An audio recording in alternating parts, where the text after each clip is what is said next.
Hey guys, welcome back to Holes with Ms Klein.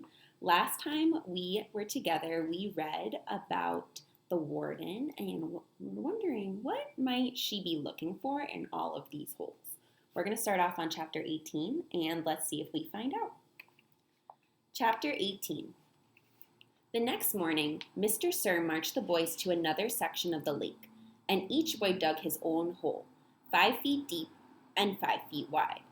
Stanley was glad to be away from the big hole. At least now he knew just how much he had to dig for the day. It was a relief not to have the other shovel swinging past his face, or the warden hanging around. He dug his shovel into the dirt, then slowly turned to dump it into a pile. He had to make his turn smooth and slow. If he jerked too quickly, he felt a throbbing pain just above his neck where a zigzag shovel had hit him. That part of his head between his neck and ear was considerably swollen. There were no mirrors in camp, but he imagined he looked like he had a hard-boiled egg sticking out of him. The remainder of his body hardly hurt at all. His muscles had strengthened. His hands were tough and calloused. He was still the slowest digger, but not all that much slower than Magnet. Less than 30 minutes after Magnet returned to camp, Stanley spat into his hole. After his shower, he put his dirty clothes in his crate and got out his box of stationery. He stayed in the tent to write the letter so Squid and the other boys wouldn't make fun of him for writing to his mother. Dear Mom and Dad, camp is hard, but challenging. We've been running obstacle courses and have to swim long distances on the lake. Tomorrow we learn... He stopped writing as Zero walked into the tent, then returned to his letter. He didn't care what Zero thought. Zero was nobody. To rock climb. I know that sounds scary, but don't worry. Zero was standing beside him now, watching him write. Stanley turned and felt his neck throb. I don't like it when you read over my shoulder, okay? Zero said nothing. I'll be careful. It's not all fun and games here, but I think I'm getting a lot out of it. It builds character. The other boys... I don't know how, said Zero. What? Can you teach me? Stanley didn't know what he was talking about. Teach you what? To rock climb? Zero stared at him with penetrating eyes. What? Said Stanley. He was hot, tired, and sore. I want to learn to read and write, said Zero. Stanley let out a short laugh. He wasn't laughing at Zero. He was just surprised. All this time, he had thought Zero was reading over his shoulder. Sorry, he said. I don't know how to teach.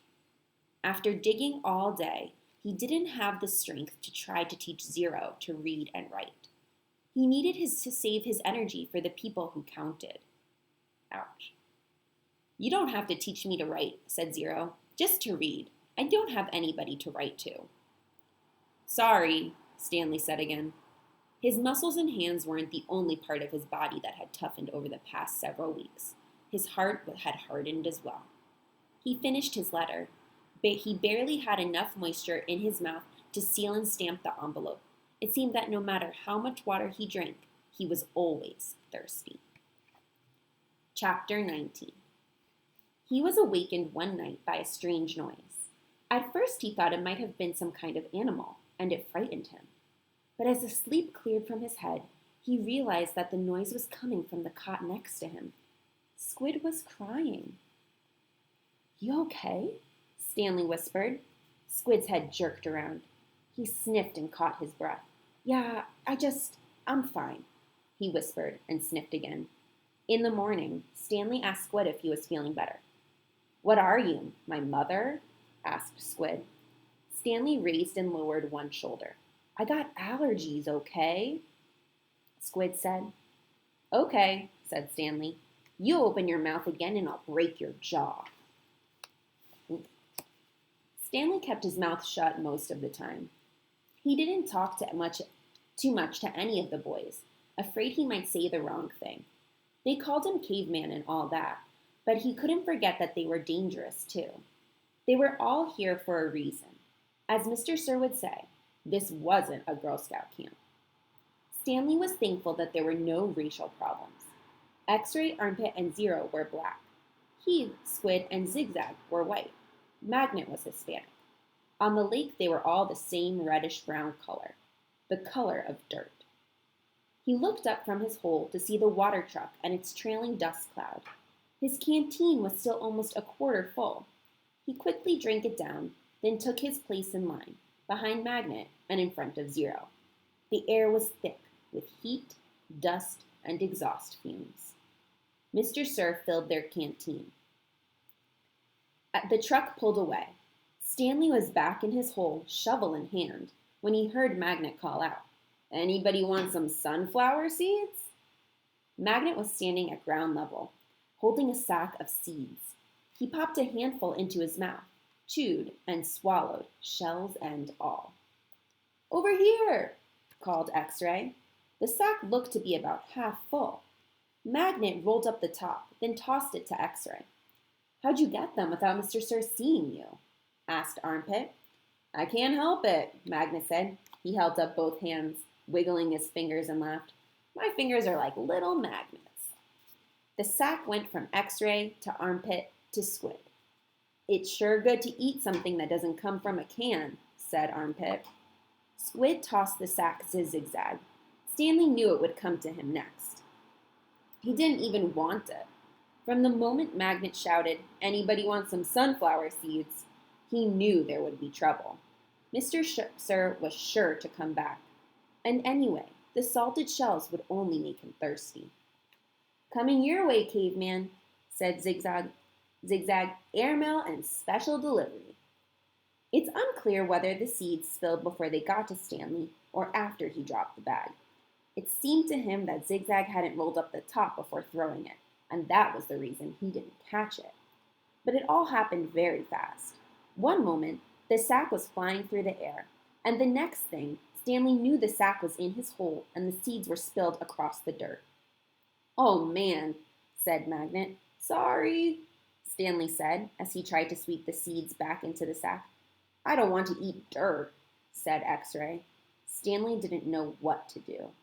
"The truck's coming!" shouted Zigzag. Stanley looked up at the approaching dust cloud, then back down at the spilled seeds. He was in the wrong place at the wrong time. Man, that happens to him a lot. What else is new? He dug his shovel into his hole and tried to turn over the dirt and bury the seeds. What he should have done, he realized later, was knock one of his dirt piles back into his hole. But the idea of putting dirt into his hole was unthinkable. "Hello, Mr. Sir," said X-Ray. "Back so soon?" "It seems like you were just here," said Armpit. "Time flies when you're having fun," said Magnet. Stanley continued to turn the dirt over in his hole. "You Girl Scouts having a good time?" asked Mr. Sir. He moved from one hole to another. He kicked a dirt pile by Magnet's hole. Then he moved towards Stanley. Stanley could see two seeds at the bottom of his hole. As he tried to cover them up, he unearthed a corner of the sack. "Well, what do you know, caveman?" said Mr. Sir, standing over him. "It looks like you found something."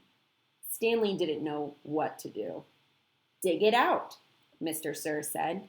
"We'll take it to the warden. Maybe she'll give you the rest of the day off." "It's not anything," Stanley muttered.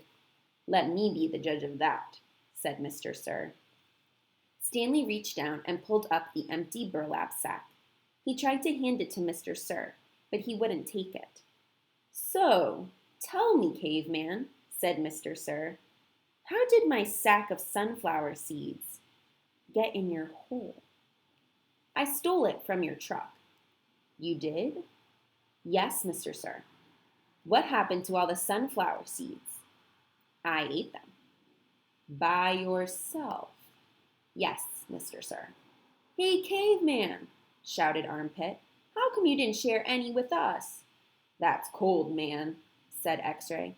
"I thought you were our friend," said Magnet. Mr. Sir looked around from one boy to another, then back to Stanley. "We'll see what the warden has to say about this. Let's go." Stanley climbed up out of his hole and followed Mr. Sir to the truck.